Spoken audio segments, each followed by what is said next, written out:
Mummy, I am scared. What if I fail? What if I am not good enough?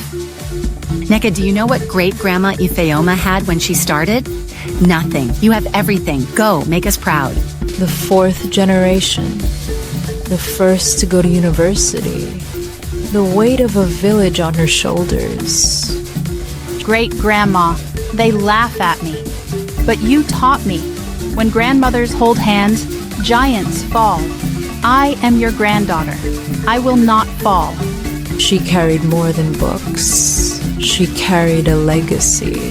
I am studying for great-grandma, for the women who built the factory with their hands, for the school they built for me. This is not just my degree. It is hers. It is my mother's. It is every woman in this village who refused to give up.